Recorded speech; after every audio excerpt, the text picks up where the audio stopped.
रविवारच्या सुट्टीचा दिवस असा काहीसा जातो. नमस्कार मंडळी, welcome back to my mini blog.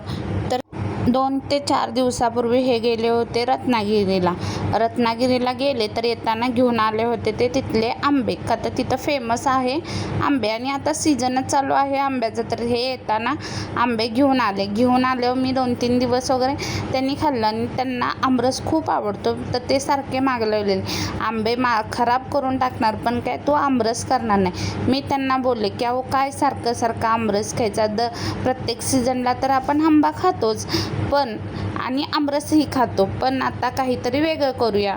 मग त्यांच्या सुट्टीचा दिवस मी वाट बघत होते. काल होता रविवार. मग रविवारी असं ठरवलं की मी दुपारी मस्त असे मस्तानी करायची. मग मस्तानी करण्यासाठी इथे मी स्वच्छ आंबे धुवून वगैरे घेतले व ते असे कटी करून घेतले आणि थोडं मिक्सरमध्ये ठेवले. मिक्सरच्या ग्राइंडमध्ये फिरवून घेतले आंबे आणि दूध आणि त्याच्यामध्ये 1-2 व्हॅनिला आईस्क्रीम घातले, साखर घातली थोडीशी.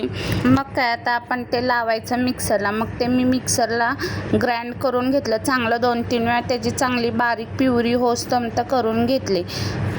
मिक्सर हा दैनंदिन जीवनाचा एक भागच झाला आहे, बरोबर आहे ना मैत्रिणीनं. मग काय घेतले की आता 2 ग्लास घेतले, त्याच्यामध्ये ज्यूस वतून घेतला तो जो ग्राइंड केलेला.